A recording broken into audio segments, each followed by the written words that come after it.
Cada año, en Japón, se consumen más de 120.000 toneladas de pescado. Y una parte considerable no se destina a freír, sino al sashimi, finas láminas de este manjar crudo. Pero, ¿qué pasa si un solo error puede costar la vida? En esta historia, no se trata solo de la precisión del fileteado o la perfección de los cuchillos japoneses. Verás cómo funciona un sistema, donde incluso el pescado se sacrifica humanamente. Y los maestros pasan un examen comiendo su propio fugu. Esto no es cocina. Es un ritual al borde de la vida y la muerte.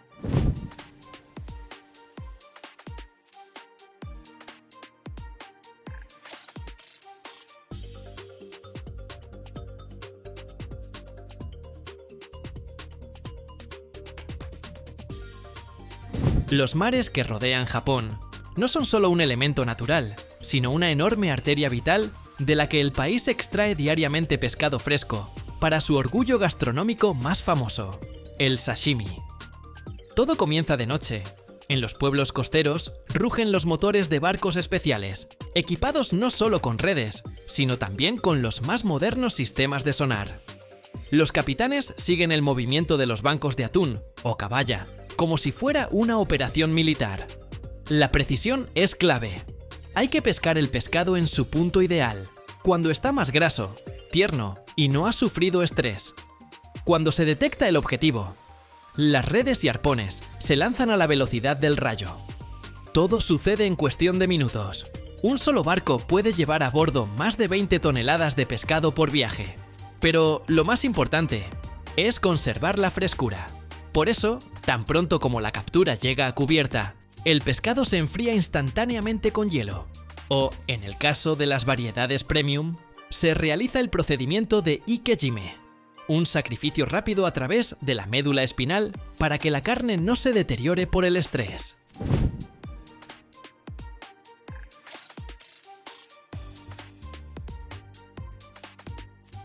Luego comienza la carrera hacia tierra firme. El pescado se carga en camiones refrigerados y se lleva directamente a las plantas de procesamiento o a la subasta de pescado de Tokio. Todo debe ocurrir en menos de 24 horas. De lo contrario, el manjar no tendrá derecho a llamarse sashimi. Mientras los barcos pesqueros aún están atracando, en la planta ya hay mucho movimiento. En la zona de recepción especial, como en un laboratorio estéril, los equipos se preparan para inspeccionar cada lote. Los contenedores con la pesca fresca se trasladan inmediatamente a esclusas refrigeradas, donde la temperatura se mantiene entre 0 y 2 grados Celsius. Aquí no hay casualidades. La calidad del pescado para sashimi se controla tan estrictamente como en la industria farmacéutica. Primero, control visual, color de la piel, brillo de las escamas, transparencia de los ojos. Luego, medición de la temperatura muscular dentro de la pieza. No debe superar los 5 grados Celsius. En el laboratorio contiguo se analizan muestras para detectar histamina y parásitos, ya que el pescado se consumirá crudo. Para algunas variedades, como el atún de aleta azul, en las empresas incluso hay especialistas en degustación de filete crudo. Ellos determinan por el sabor si la carne tiene la textura, grasa y regusto adecuados.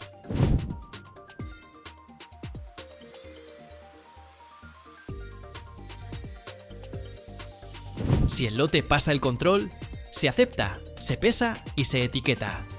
Cada pieza recibe un código de respuesta rápida con todo su historial. ¿Dónde se pescó? ¿Cuándo? ¿Cómo se almacenó?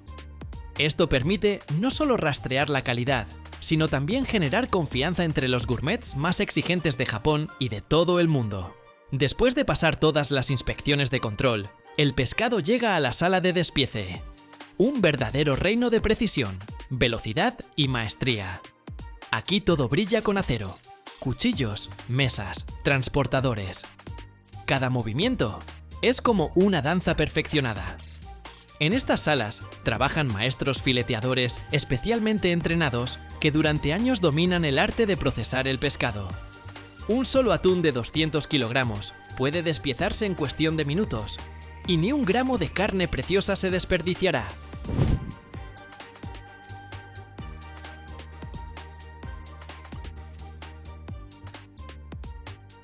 El proceso comienza con un corte grueso. Se separan la cabeza y la cola, se retiran las vísceras, luego se quita la piel con cuidado.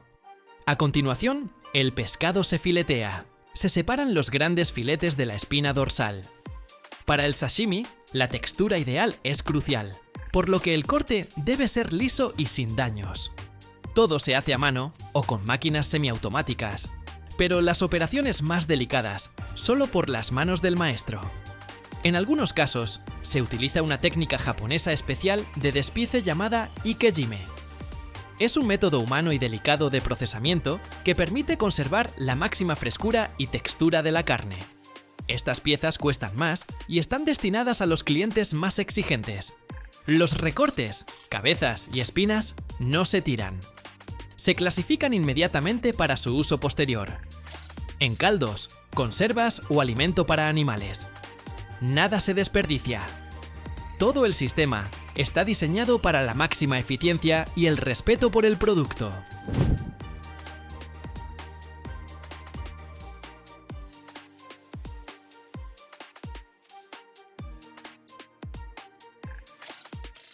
Hablemos por separado del sashimi más caro. ¡Y más peligroso! Se corta tan fino que el patrón del plato se transparenta a través de los trozos, como si fuera seda. Esto no es solo pescado, es fugu, el manjar más peligroso de Japón. Un plato al borde de la vida y la muerte. Su veneno es más potente que el cianuro. Un error del chef. Y la comida podría ser la última. El fugu, o pez globo, puede inflarse cuando se asusta. Gracias al aire o al agua, se hincha hasta adoptar una forma esférica para ahuyentar a los depredadores. Pero lo más aterrador en él es invisible. En el hígado, los ovarios, los intestinos e incluso la piel contiene tetrodotoxina, una potente neurotoxina capaz de paralizar los músculos y detener la respiración. Y no hay antídoto. Precisamente por eso, el procesamiento del fugu en Japón solo está permitido a chefs especialmente entrenados. Para obtener la licencia, pasan hasta 3 años de formación, estudian la anatomía del pez, practican el despiece y presentan un examen estatal. Solo alrededor del 30% de los aspirantes lo aprueban. Durante el examen, deben despiezar correctamente el pescado, prepararlo y comer su propio plato. ¡Qué nervios!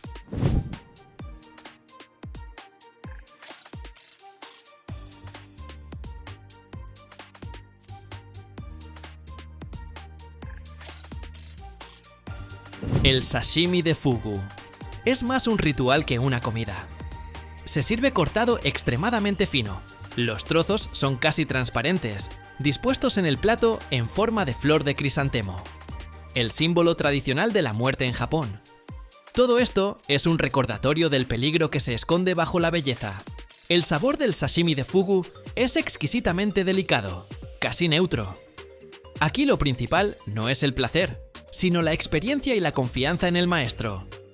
A veces, los clientes piden un ligero hormigueo, una sensación que se produce en la lengua cuando un trozo de pescado toca la mucosa con una microdosis de toxina, dejada deliberadamente por el chef. Pero eso es jugar con fuego. En las fábricas, el fugu no se procesa a gran escala. El riesgo es demasiado grande. Empresas individuales con licencia pueden producir kits para sashimi de fugu, carne limpia, procesada por un especialista certificado, envasada al vacío, cumpliendo todas las normas. Pero incluso estos kits están prohibidos en muchos países debido al peligro.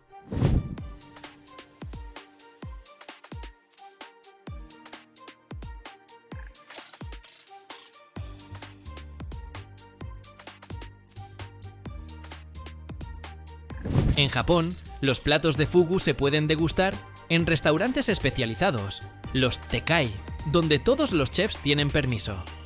Una cena así cuesta entre 100 y 300 dólares, dependiendo de la temporada y el tipo de pescado. ¿Y cuánto estarías dispuesto a pagar por el riesgo de morir? El fugu más valorado es el capturado en invierno. Su carne es más firme y su sabor más profundo. El pescado se captura en el Océano Pacífico, cerca de la costa de Japón. Es principalmente pesca manual, con redes especiales o cañas de pescar. Parte del fugu se cría en granjas, donde se le alimenta con un pienso especial para evitar la acumulación de toxinas. Pero incluso con este fugu de granja, se trabaja con la máxima precaución.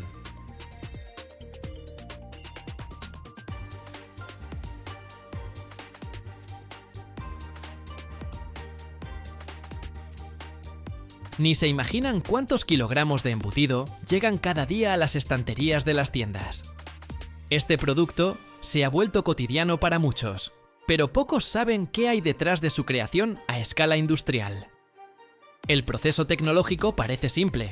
La carne se convierte en embutido, pero en realidad es una compleja combinación de conocimientos, control de calidad y cumplimiento exacto de las recetas. ¿Cómo los cerdos vivos en la granja se transforman en ese embutido aromático y jugoso que estamos acostumbrados a ver en el refrigerador? Los invitamos a echar un vistazo detrás de escena de la producción.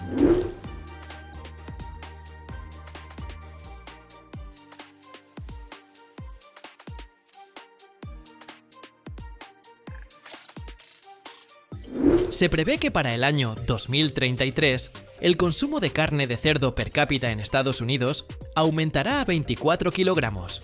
Esto demuestra una demanda estable de carne de cerdo, a pesar de los cambios en las preferencias de los consumidores. Para hacer embutidos, generalmente se crían razas especiales de cerdos, que tienen una combinación óptima de carne y grasa. Para la producción de embutidos, a menudo se combina carne de diferentes razas para obtener el equilibrio deseado de grasa, sabor y textura. Además, una correcta alimentación y el bienestar de los cerdos juegan un papel importante. Esto también afecta al producto final. Los cerdos deben tener suficiente espacio, limpieza y comodidad, ya que el estrés afecta negativamente la calidad de la carne. Se vuelve más dura y menos jugosa. Por eso, las granjas modernas proporcionan a los cerdos ventilación, una temperatura confortable y limpieza regular.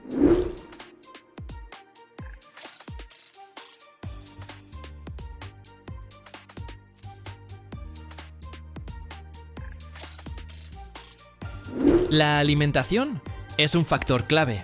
La dieta incluye piensos equilibrados con suficiente contenido de proteínas, grasas, carbohidratos, así como vitaminas y minerales. Generalmente, la base son los cereales, suplementos proteicos y premezclas especiales.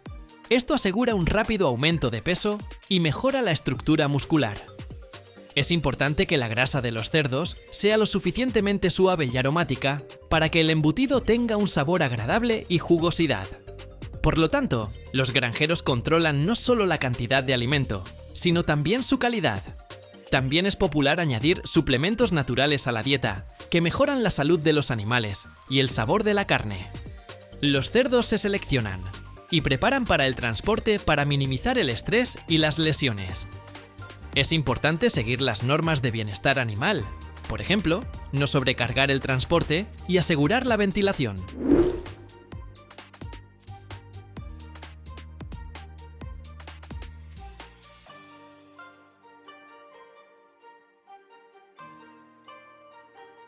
Los cerdos se transportan en camiones especiales, a menudo con varios niveles, para utilizar el espacio de la manera más eficiente posible, pero al mismo tiempo, cuidando la comodidad de los animales. Durante el viaje, se controla la temperatura y la ventilación. A su llegada, los animales son inspeccionados por veterinarios, quienes verifican su estado. Si todo está en orden, comienza el proceso tecnológico de procesamiento. Sacrificio, procesamiento de la carne y posterior producción de embutidos. Este método de transporte permite mantener la calidad de la carne, pero al mismo tiempo requiere una atención cuidadosa al bienestar de los animales en cada etapa. Después de la llegada de los cerdos vivos a la planta, primero se dirigen a corrales especiales para su adaptación y descanso. Esto ayuda a reducir el estrés, lo cual es importante para la calidad de la carne. Luego, los animales son examinados por veterinarios, quienes confirman su estado y su preparación para el procesamiento posterior.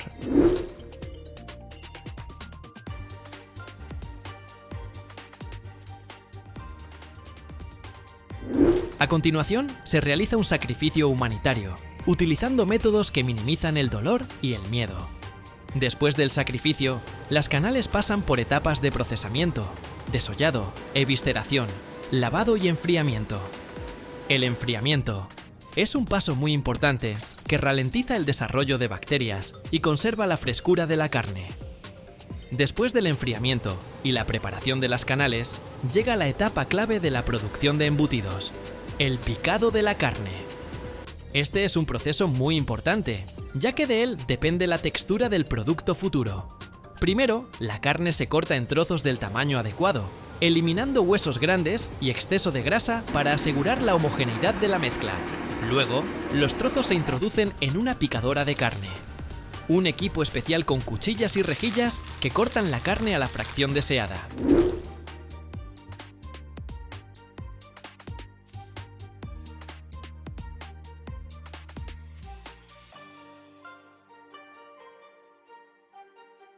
El tamaño de las partículas picadas puede variar según el tipo de embutido. Algunos requieren una textura más gruesa, otros una masa fina, casi pastosa. En esta etapa también se añaden otros componentes: sal, especias, rellenos, estabilizadores y otros aditivos que influyen en el sabor y la estructura. Es importante que la carne no se sobrecaliente durante el picado, ya que esto puede empeorar su calidad. Las proteínas se desnaturalizan y la textura se vuelve seca y dura. Por lo tanto, el proceso se controla y se mantiene a baja temperatura. Después del picado, la mezcla se remueve cuidadosamente para que todos los ingredientes se distribuyan uniformemente y el embutido resulte jugoso y aromático. Es esta etapa la que forma la base del futuro sabor y consistencia del embutido.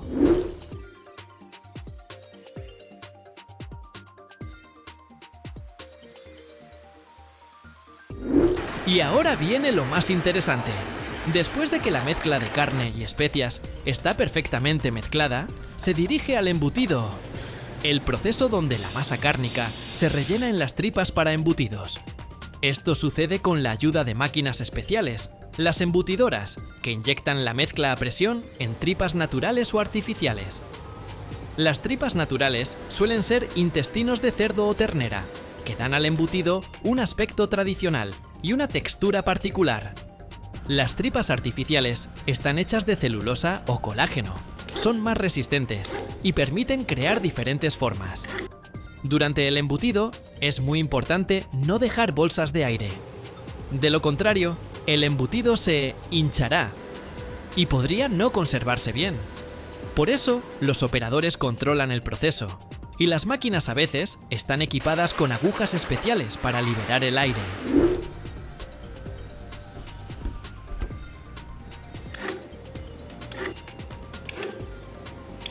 Después de esto, los embutidos pasan al tratamiento térmico, cocción, ahumado o secado, según el tipo de producto. Esto fija la forma, desarrolla el sabor y asegura la seguridad para el consumidor. Luego, se sumergen en agua fría o se colocan en cámaras especiales con baja temperatura, donde gradualmente se llevan a la temperatura óptima de almacenamiento. A continuación, viene el envasado. Para ello se utilizan diferentes materiales: películas, envases al vacío o bolsas termoencogibles. El envasado no solo protege el embutido de factores externos, sino que también prolonga su vida útil. El envasado al vacío, por ejemplo, elimina el aire y previene el desarrollo de bacterias.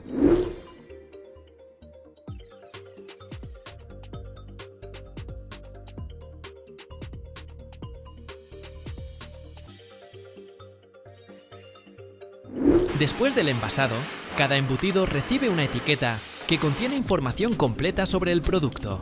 Allí se indica la fecha de fabricación, lo que permite controlar la fecha de caducidad. Además, se especifica obligatoriamente la composición, para que el consumidor sepa con qué ingredientes se ha elaborado el embutido. Esto es importante para personas con alergias o restricciones dietéticas. También en la etiqueta se describen las condiciones de almacenamiento y el plazo de consumo recomendado. El etiquetado ayuda no solo a los compradores, sino también a los vendedores y a los organismos de control a rastrear la calidad y seguridad del producto. Después de aplicar las etiquetas, los embutidos se empaquetan en embalajes de transporte y se envían al almacén o directamente a tiendas y supermercados. Allí, el producto espera al comprador, listo para llegar a la mesa y deleitar con su sabor. ¿Y sabían que el embutido más antiguo conocido data de hace más de 3000 años? Los arqueólogos encontraron restos de embutido en el antiguo Egipto. En aquel entonces, los embutidos se elaboraban con una mezcla de carne, especias y hierbas, envueltos en tripas naturales, muy similares a las que se usan hoy en día. Esto demuestra que el amor por el embutido es un verdadero ritual antiguo que ha sobrevivido milenios y ha llegado hasta nosotros casi sin cambios. Increíble, pero cierto.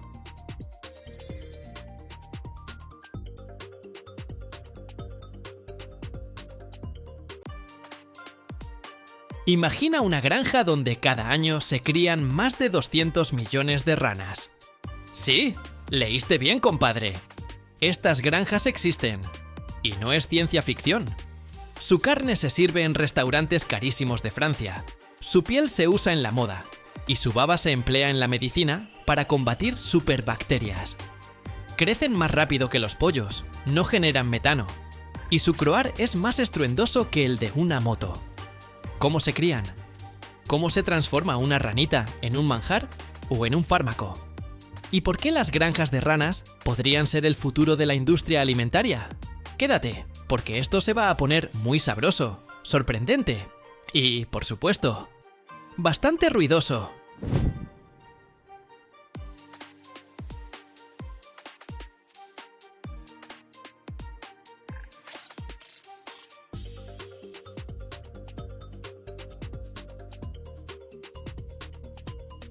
La meta principal es criar ranas para la industria cárnica, la medicina y el uso decorativo.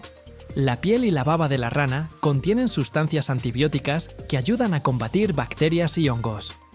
Investigaciones recientes han demostrado que los péptidos presentes en la piel de estos anfibios pueden eliminar incluso bacterias resistentes a los antibióticos. Científicos del Reino Unido y de los Estados Unidos están desarrollando antibióticos de nueva generación, basados en secreciones de rana. Además, los extractos de rana se utilizan en la elaboración de tratamientos para quemaduras, heridas e inflamaciones. Algunas especies, como la rana africana con garras, se usan muchísimo en investigaciones biomédicas. En el siglo XX se obtuvo de estas ranas la hormona gonadotropina coriónica para pruebas de embarazo. Hoy en día siguen ayudando en estudios del sistema nervioso y la medicina regenerativa.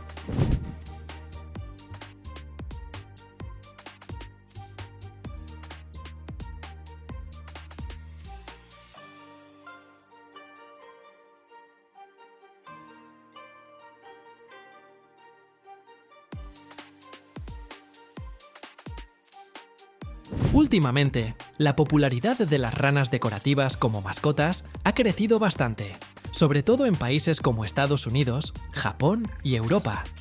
Las ranas africanas enanas, que viven en acuarios, y las ranas fantásticas, famosas por sus colores vivos, son las más elegidas para tener en casa.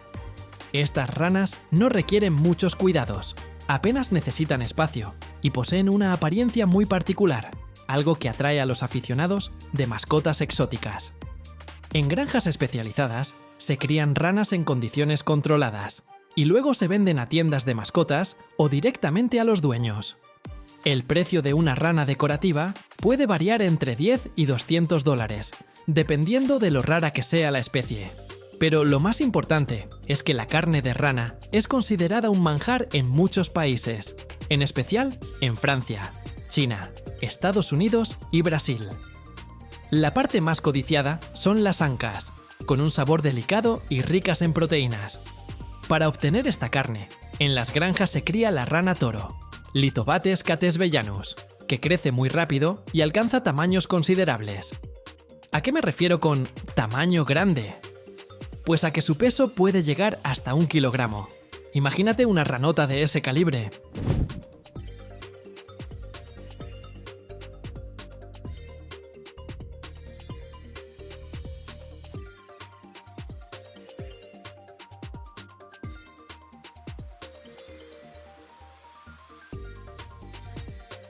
El proceso de sacrificio y despiece de ranas en las grandes granjas está automatizado, mientras que en las pequeñas se hace a mano.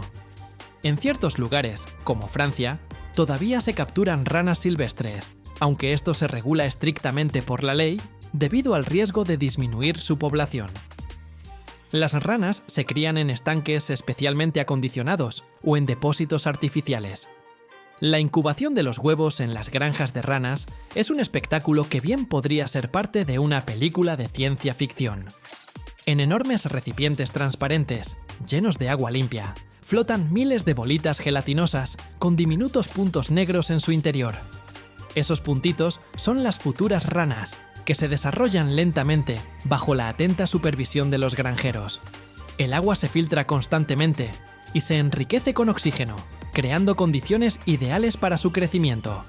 Lámparas especiales mantienen la temperatura adecuada, normalmente 25 o 30 grados Celsius, lo cual acelera la maduración.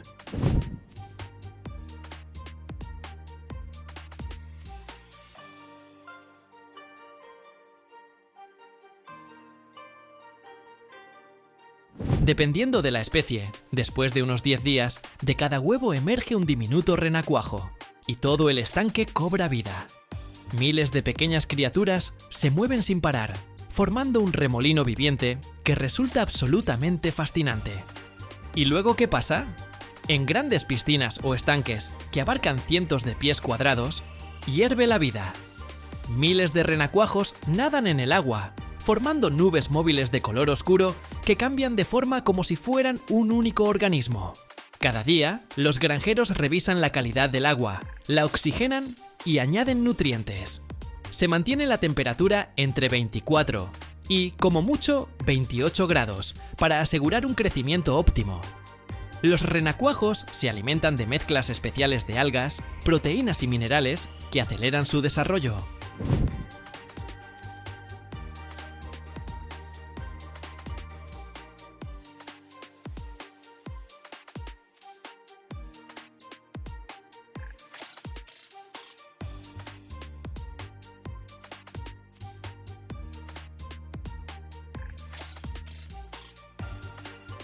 Alrededor de las 10 semanas, comienza la fase mágica de la metamorfosis. A los renacuajos les salen primero las patas traseras, luego las delanteras, y sus colas empiezan a acortarse. Para el final de este proceso, el estanque se convierte en un escenario agitado, lleno de pequeñas ranitas que aprenden a respirar aire y se preparan para su siguiente etapa de vida. La granja de ranas adultas es un mundo activo y ruidoso, especialmente de noche, cuando comienzan a croar con fuerza. Tras varios meses de cría, dependiendo de la especie, las ranas alcanzan el tamaño y peso adecuados. Viven en grandes recintos con pequeños cuerpos de agua, rocas y vegetación que simulan su hábitat natural. Se alimentan con insectos vivos, pequeños peces o pellets especiales ricos en proteínas. Antes de venderlas, algunas ranas se colocan en contenedores de adaptación. Después se envían a restaurantes, laboratorios o a fanáticos de las especies exóticas.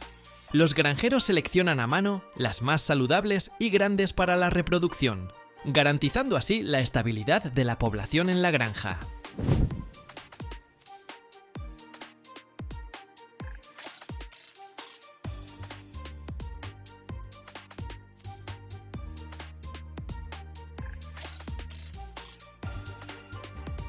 La mayoría de las veces, las ranas se transportan vivas a los establecimientos de comida.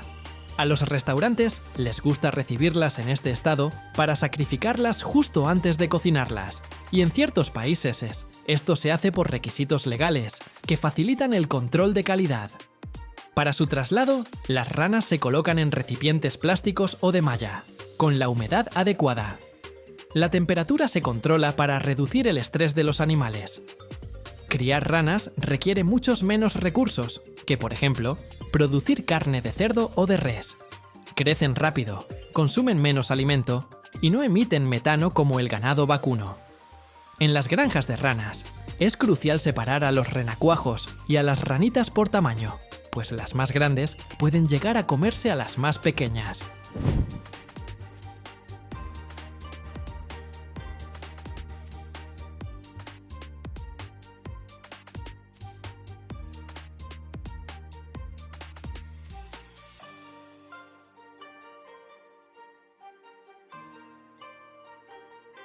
El croar de una rana puede ser increíblemente ruidoso. En las granjas donde se crían ranas toro, a menudo se eligen lugares alejados de áreas residenciales, porque su rugido puede alcanzar los 85 decibelios.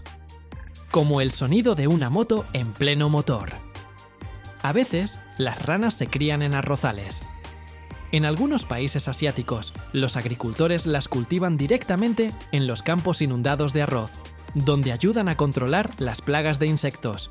Y, una vez que se cosecha el arroz, se recogen las ranas y se venden. Así los granjeros chinos obtienen doble ganancia del mismo campo. Aunque en muchas naciones musulmanas no se come rana, en Indonesia, donde hay enormes granjas de ranas, ciertos eruditos islámicos han autorizado su consumo, pues las consideran animales puros.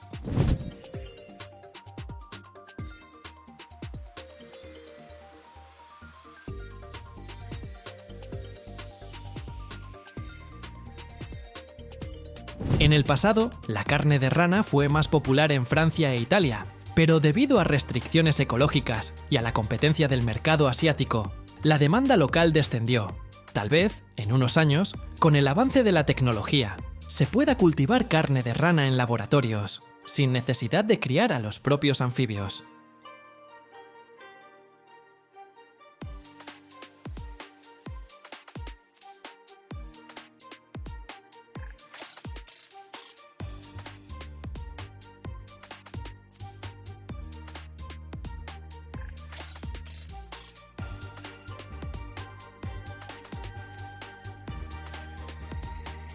Imagínense, 2 años completos para cultivar una sola piña.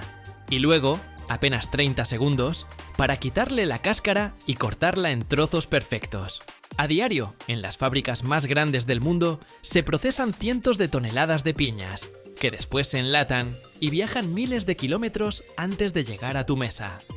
¿Cómo hacen todo ese recorrido? Desde enormes plantaciones hasta latas herméticamente selladas. Vamos a asomarnos tras bambalinas de una industria que funciona como una máquina bien aceitada. Las piñas crecen en arbustos bajos y necesitan entre 18 y 24 meses para madurar después de ser plantadas. Por lo general, se cultivan en extensas plantaciones que abarcan miles de hectáreas. Los agricultores siembran las piñas en hileras, usando técnicas especiales de cuidado. Un sistema de riego mantiene el suelo con la humedad adecuada. Los fertilizantes minerales aceleran el crecimiento.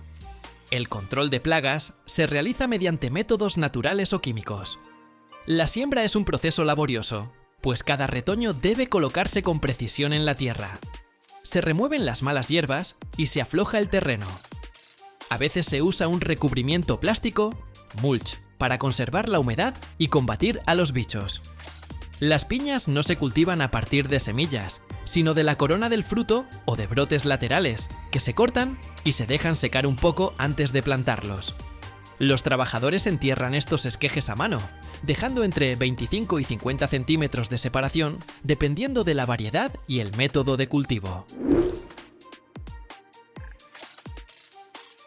La cosecha de piñas, ojo, compa, que es un proceso duro, exige bastante fuerza física. Las frutas no maduran de manera simultánea, así que el agricultor evalúa su punto de madurez según el color y el tamaño. Se recolectan a mano. Los trabajadores, protegidos con guantes especiales y ropa resistente, utilizan cuchillos o machetes para cortarlas. Un obrero con experiencia puede llegar a recolectar hasta 3 toneladas de piñas en un solo día. Justo al cosecharlas, se clasifican por tamaño y calidad. Las destinadas a la conserva deben estar en su punto perfecto de madurez, ni verdes ni demasiado blandas. Luego se transportan a las fábricas en un plazo máximo de 24 horas, para no perder sabor ni frescura. Ahora veamos qué les sucede después. Las piñas se cargan en grandes contenedores de plástico o en cajones especiales. Luego, camiones o tractores las llevan hasta la planta procesadora más cercana. En los países cálidos, a menudo, los vehículos están equipados con sistemas de ventilación para evitar que el calor arruine la fruta. Al llegar a la fábrica, las piñas pasan de inmediato al área de lavado y corte. Las piñas se suben a cintas transportadoras que avanzan a través de chorros de agua a presión. Un chorro de hasta 10 bares elimina tierra, lodo y cualquier insecto rezagado. En algunas fábricas también se utilizan soluciones jabonosas o con un poco de cloro para desinfectar, y después todo se enjuaga con agua filtrada. Este proceso dura apenas 30 segundos, tras lo cual las piñas relucientes continúan su camino. Brazos mecánicos y cuchillas ultrafilosas hacen en segundos lo que a una persona le llevaría varios minutos. Las cuchillas automáticas retiran la gruesa cáscara espinosa de un solo tajo, dejando solo la pulpa jugosa. Unas máquinas especiales extraen el corazón duro, expulsándolo como si fuera un corcho. Después, las piñas se cortan en rodajas, cubos o gajos perfectamente uniformes. Una máquina puede realizar hasta 200 tajadas por minuto. Para la conserva, la precisión es clave. Sensores computarizados revisan el grosor y el tamaño de cada trozo, asegurándose de que todos sean iguales. Al terminar esta fase, la piña ya no tiene su cáscara punzante, solo queda la parte tierna y jugosa, lista para envasarse. Las cintas transportadoras llevan las rodajas o pedazos de piña hacia máquinas de empaque automáticas. Por otra línea, se abastecen las latas metálicas o frascos de vidrio, perfectamente sincronizados con el flujo de la fruta. Unos manipuladores robotizados o empujadores mecánicos van acomodando los trozos dentro de los recipientes, respetando el peso y el volumen requeridos. En algunos sistemas se emplea vibración para que la piña se asiente mejor y quede menos espacio vacío. A continuación, se vierte en las latas el líquido que llevará el producto. Puede ser almíbar, jugo de piña o simplemente agua, según el tipo de conserva. Generalmente, este líquido se calienta a temperaturas que rondan entre 70 y 90 grados centígrados para eliminar bacterias y facilitar el sellado. Sistemas de vacío extraen las burbujas de aire, de manera que el jarabe se distribuya uniformemente. Luego las latas pasan a la estación donde se colocan las tapas. Allí, unas máquinas cierran herméticamente la lata en un abrir y cerrar de ojos, creando un vacío seguro. En el caso de frascos de vidrio, se aplica un método de sellado térmico, presionando muy bien la junta de goma o plástico. Con las latas selladas, llega el turno de la pasteurización en cámaras de vapor o túneles de calor. La temperatura en estos espacios alcanza hasta 121 grados Celsius y el proceso dura de 5 a 20 minutos, lo que aniquila microorganismos y garantiza un tiempo de conservación de hasta 2 o 3 años. Tras la esterilización a altas temperaturas, las latas quedan extremadamente calientes y el contenido sigue cocinándose por unos momentos. Para frenar este efecto y conservar la textura de la piña, hay que enfriar las latas con rapidez. Así, las cintas transportadoras las llevan a túneles especiales donde se rocían con agua fría o se exponen a potentes corrientes de aire. En algunas instalaciones, se sumergen en grandes tanques de agua a temperatura controlada. Todo eso puede durar desde unos minutos hasta media hora, hasta que las latas llegan a unos 30 grados. Hay que hacerlo con cuidado, porque si el cambio de temperatura es muy brusco, las latas podrían deformarse o incluso romperse. Cuando las latas están frías, por fin llega el momento de vestirlas con su imagen comercial. Se desplazan por líneas automáticas donde sensores especiales miden la forma y el tamaño de cada una. Se toman rollos de etiquetas que giran a gran velocidad y unos brazos robotizados las aplican con precisión.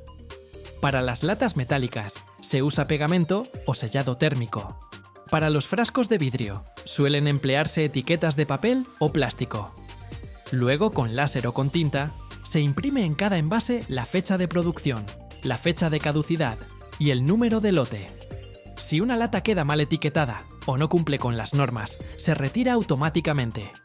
Como último paso antes del envío, se agrupan las latas en grandes cajas de cartón o contenedores de plástico, normalmente en paquetes de 6, 12 o 24 unidades. Posteriormente, pasan por máquinas que las envuelven con una película transparente termoencogible.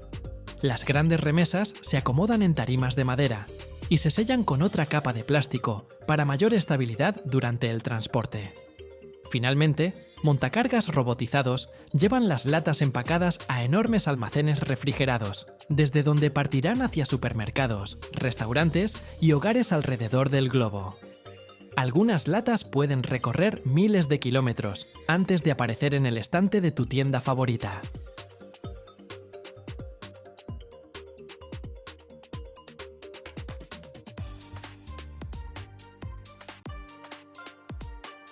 Imagínate un tren avanzando a más de 300 km por hora, deslizándose con precisión en curvas cerradas y desafiando cualquier clima.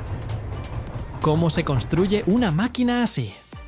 Todo empieza mucho antes de llegar a la fábrica, en un mundo virtual, donde cada tornillo se prueba hasta alcanzar la perfección. Incluso calculan la fuerza del viento en un huracán.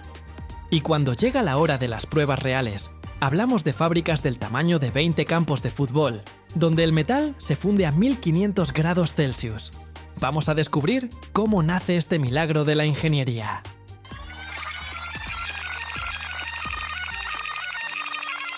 Todo comienza frente a las pantallas de los ingenieros. Ellos diseñan cada detalle. Cómo hacer que el tren sea más aerodinámico, cómo reducir el ruido, cómo garantizar la seguridad de los pasajeros. Pero lo que más me sorprendió fue que incluso calculan cómo se comportará el tren bajo la lluvia o en pleno calor extremo. Después de esto, los planos pasan a la realidad virtual. Aquí los trenes se prueban antes de fabricar un solo tornillo. Sí, cuando dije realidad virtual, me refería a un sistema de simulación avanzada. Y ahora te explico. Los ingenieros crean modelos 3D en programas de alta potencia. Ahí pueden ensamblar cada pieza del tren como si fuera real. Pero lo interesante empieza cuando activan las simulaciones.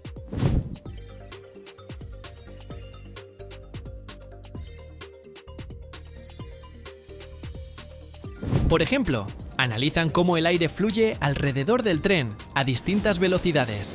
Esto les ayuda a hacerlo más aerodinámico y eficiente en consumo de energía. Luego, prueban su resistencia a vibraciones, golpes e incluso condiciones climáticas extremas. También simulan situaciones de emergencia, frenadas bruscas, fallas técnicas, todo. Es como un videojuego para ingenieros. Pueden entrar en el tren virtual, revisar la distribución de los asientos o detectar posibles problemas en el ensamblaje. El desarrollo de un tren puede durar años. Desde la idea hasta los planos finales pueden pasar entre 1 y 3 años, dependiendo de si es un tren regional, interurbano o un tren bala.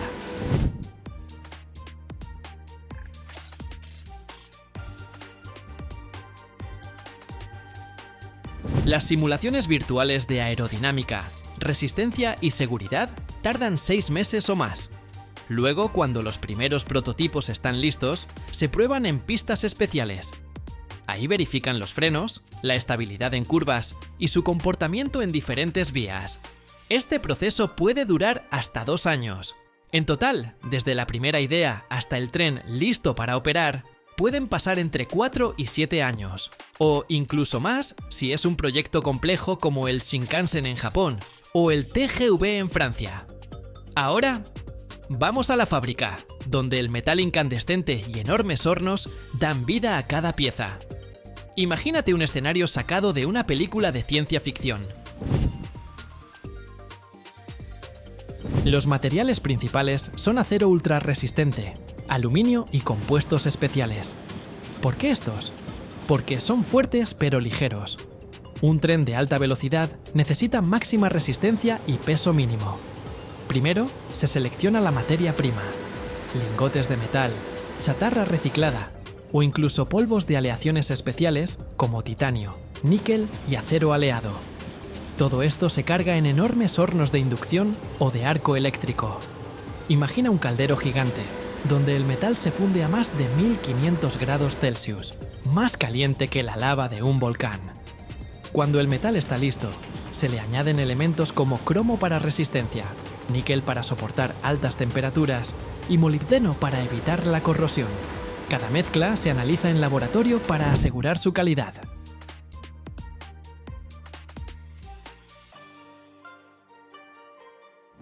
metal fundido se vierte en moldes con una precisión increíble. Estas piezas pueden ser partes del chasis, ejes o estructuras clave del tren. Una vez que se enfrían y solidifican, se someten a tratamientos adicionales.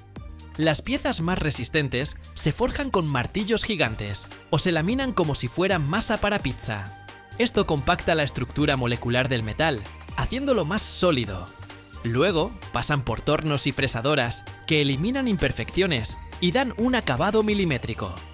Para endurecer aún más las piezas, se someten a un proceso llamado templado. Se calientan y se enfrían bruscamente en agua o aceite. ¿El resultado? Partes tan resistentes que soportan fuerzas extremas a alta velocidad. Cada pieza pasa por un control de calidad riguroso. Se escanean con ultrasonidos, se revisan con rayos X y se someten a pruebas magnéticas para detectar cualquier defecto. Luego se pulen, se pintan y se almacenan hasta que sea hora de ensamblarlas en un tren. Aquí viene lo más espectacular. Cientos de trabajadores ensamblando el tren, como un rompecabezas gigante. Cada pieza debe encajar con precisión milimétrica. Y aquí va un dato interesante. Un solo tornillo mal colocado puede detener toda la producción.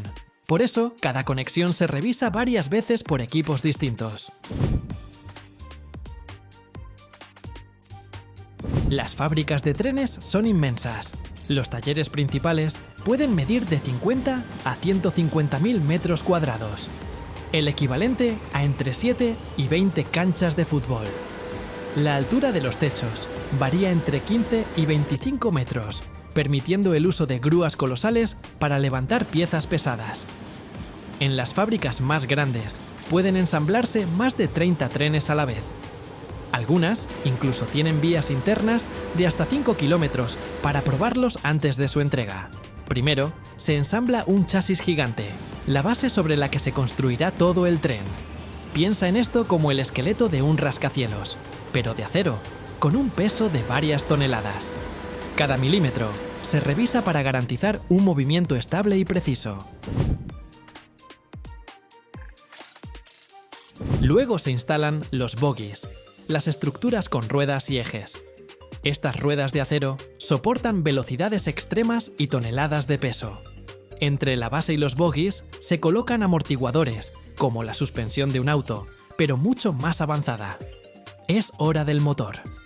En los trenes diésel es una bestia mecánica que puede pesar varias toneladas. Se conecta a un generador o a un sistema de transmisión que transfiere energía a las ruedas. Cada componente se fija con una precisión tal que incluso a máxima velocidad todo se mantiene en su sitio. La cabina del conductor se monta sobre el motor o en la parte frontal. Por dentro parece un avión. Paneles digitales, controles avanzados y asientos ergonómicos. Además, está completamente aislada para reducir ruido y calor. Finalmente, llega la fase más compleja, el cableado. Se instalan cientos de kilómetros de cables que conectan sistemas de control, energía y navegación. Todo debe estar perfectamente organizado y protegido para evitar fallas. Y así, tras años de diseño, pruebas y fabricación, el tren está listo para desafiar el tiempo y la velocidad.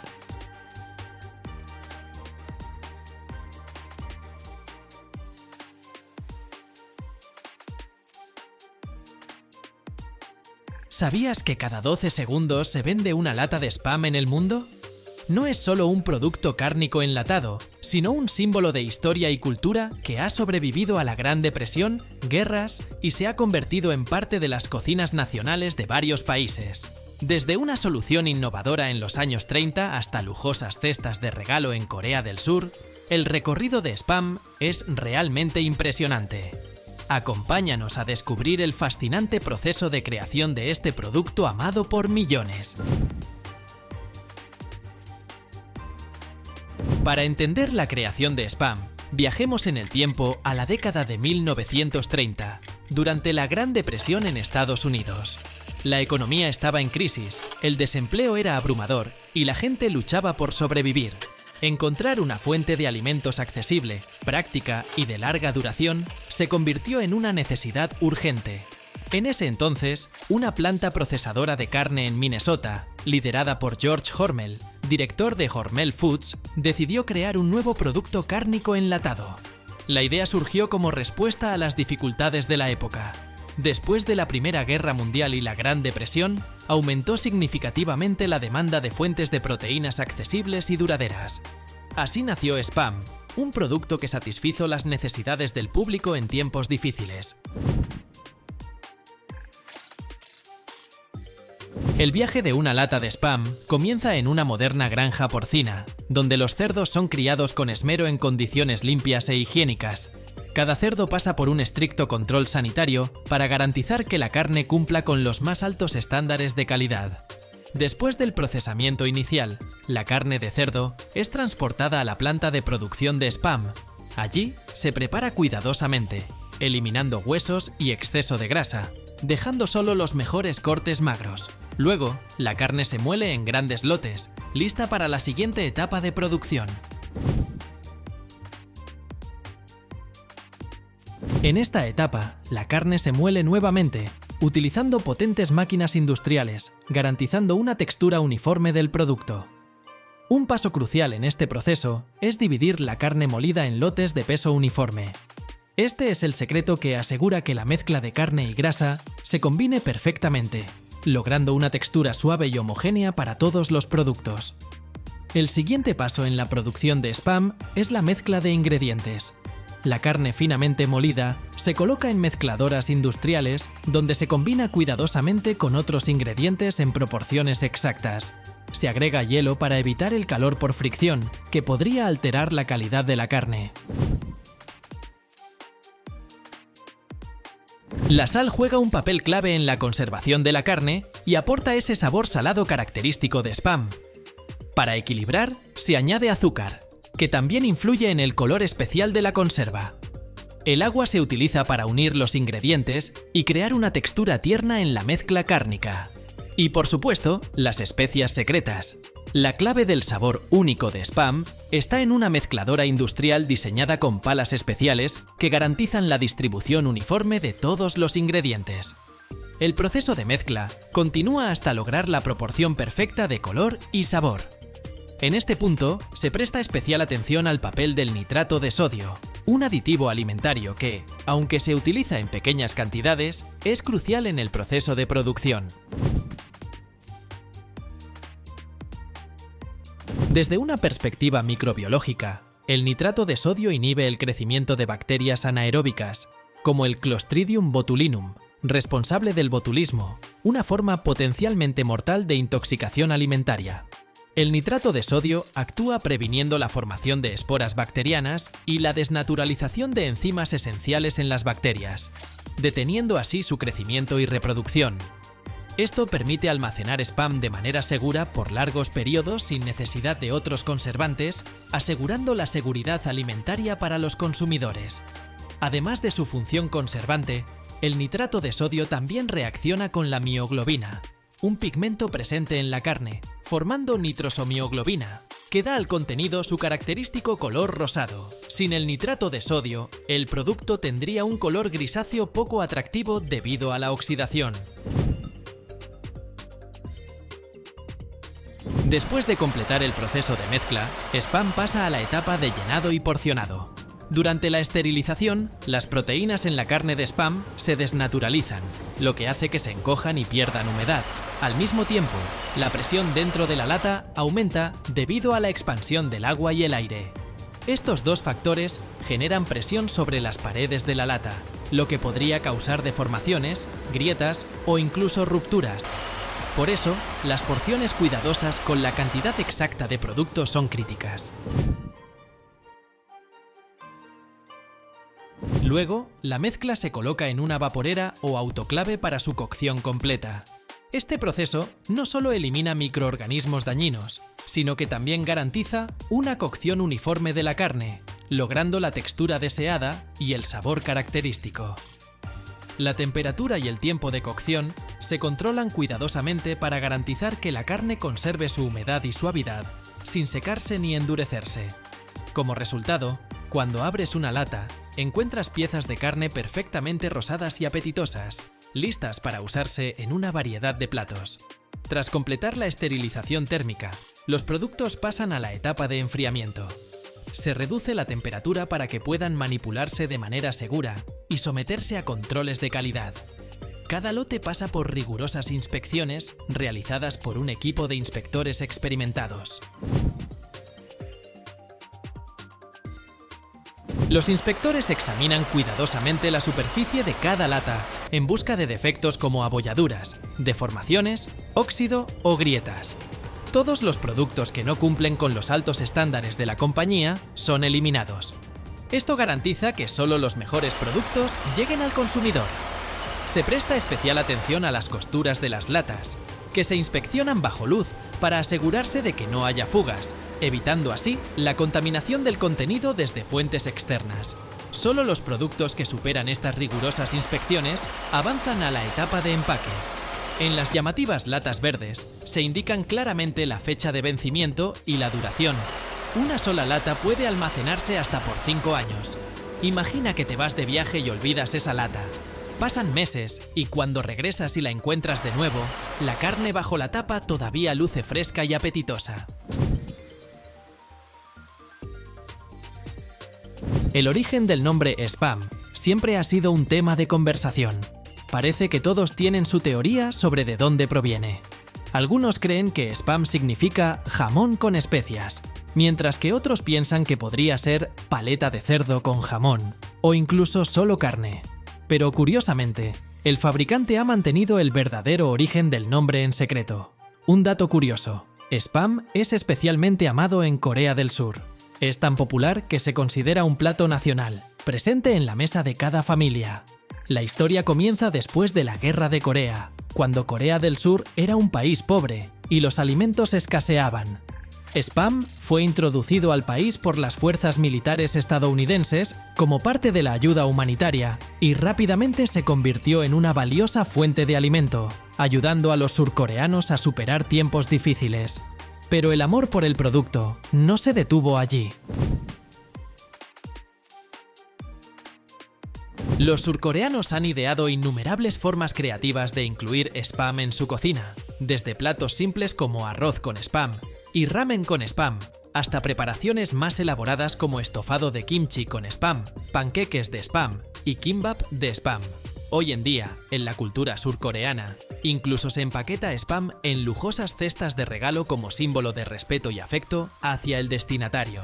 Los verdaderos fanáticos deberían visitar el Museo Spam en Austin, Minnesota, Estados Unidos. Aquí puedes explorar su historia, el proceso de producción y todos los datos curiosos sobre este alimento único.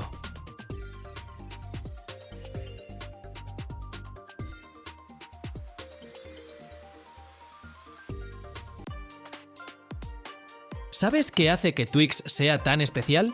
Ese crujido perfecto que acompaña cada mordida. Bajo el chocolate y el caramelo se esconde la base, una galleta dorada y perfectamente equilibrada, que es la protagonista en este concierto de sabores. Pero ¿cómo se hornean estas bases doradas que no se desmoronan pero tampoco son duras como una roca? Vamos a descubrirlo. Todo comienza con la harina. Su calidad es clave, casi como si fuera oro. Solo un tipo específico de harina de trigo, con el nivel exacto de gluten, funciona para la receta de Twix. A la harina se le añade mantequilla, azúcar y una pizca de sal, creando una base que da ese sabor delicado, ligeramente salado. En lugar de amasarlo a mano, aquí entran en acción mezcladoras industriales, que en cuestión de minutos transforman los ingredientes en una masa suave y elástica.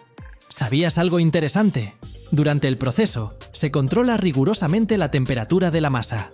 Si se calienta demasiado, la textura de las galletas puede volverse chiclosa. Luego, la masa pasa por máquinas especializadas que la aplanan hasta formar una capa uniforme de apenas unos milímetros de grosor. Estas máquinas son tan precisas que la variación en el espesor no supera 1 milímetro. Increíble, ¿verdad? Después llega el turno del corte. Rodillos especiales con cuchillas precisas cortan la masa en rectángulos, los mismos que luego se convertirán en las icónicas barras de Twix. Y por cierto, aquí no se desperdicia nada. Los recortes de masa se recolectan, se procesan nuevamente y se integran a la siguiente tanda. Máxima eficiencia. Ahora viene la magia. Las bases entran en enormes hornos túnel que funcionan con tecnología de convección. La temperatura dentro de estos hornos alcanza unos 180 grados Celsius y el tiempo de horneado es exactamente de 7 minutos. Sí, 7 minutos, ni más ni menos. El secreto está en la distribución uniforme del calor. Cada base debe obtener una corteza perfecta, dorada pero sin quemarse. Para lograrlo, sensores de temperatura súper precisos monitorean constantemente el calor. Y si algo cambia, por ejemplo, si la temperatura en la fábrica varía repentinamente, el sistema ajusta automáticamente los parámetros del horno. Después del horneado, las galletas se enfrían rápidamente en cintas transportadoras especiales. Este no es solo un descanso antes del siguiente paso. El enfriamiento asegura la textura ideal de las bases. Mientras están calientes, las galletas son frágiles, pero al enfriarse adquieren la firmeza necesaria para soportar la capa de caramelo. Y ahí están, bases doradas y perfectamente uniformes, listas en el transportador para el siguiente paso. Cada etapa de este proceso es como una obra de ingeniería donde no hay lugar para errores. ¿Alguna vez imaginaste que detrás del crujido de un Twix había tanta precisión técnica? La base crujiente está lista, pero ¿qué sigue? Es momento de añadir esa lujosa y pegajosa capa de caramelo que hace a Twix inolvidable. Aunque fabricar caramelo no es solo mezclar azúcar y crema, es un verdadero arte químico, una danza de precisión y, por supuesto, amor por lo dulce.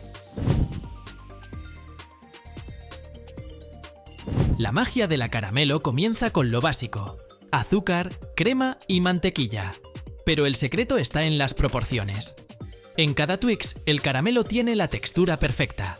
Ni demasiado líquido para evitar que se desborde, ni demasiado duro para que sea fácil de morder.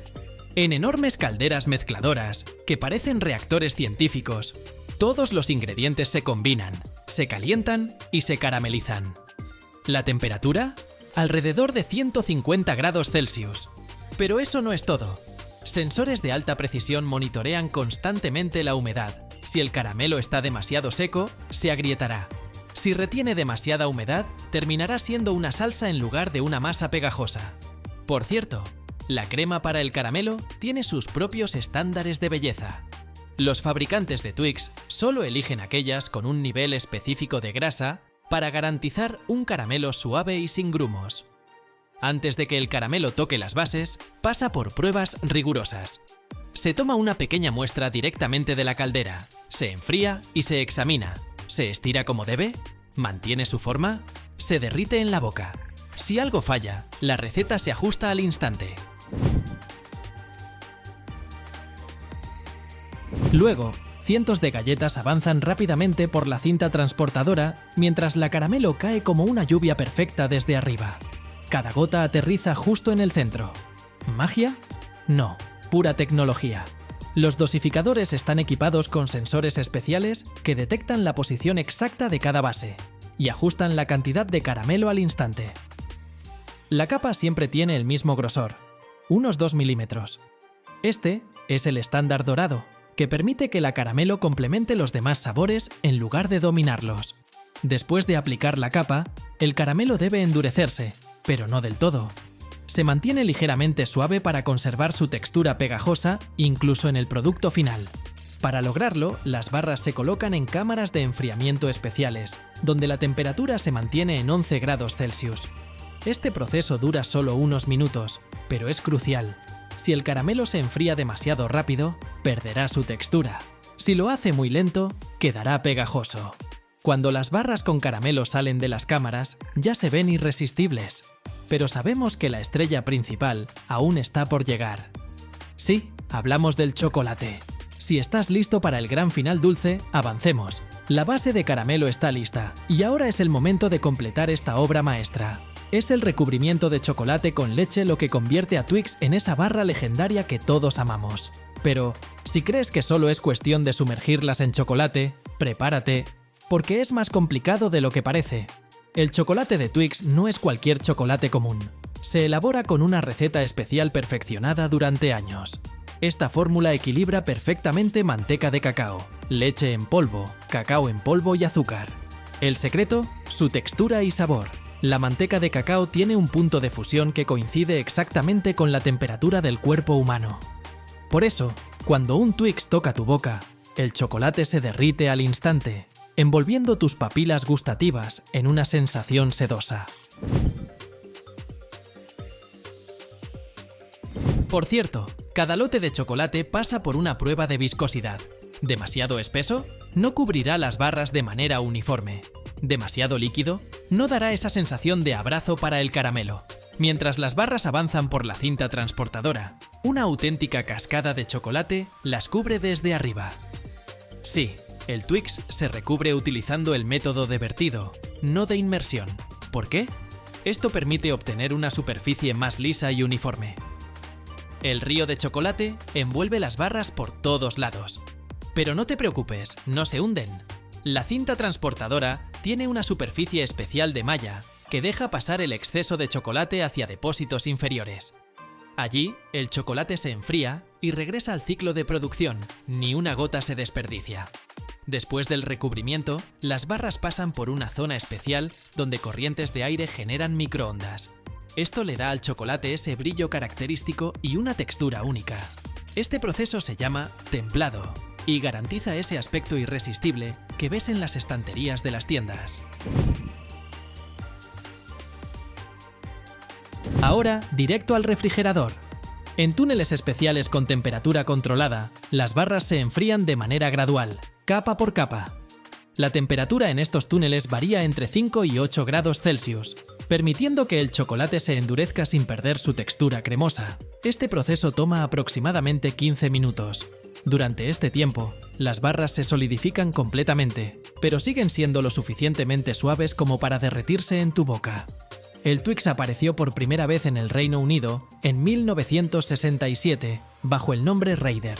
12 años después, llegó a Estados Unidos con el nombre que conocemos hoy, Twix.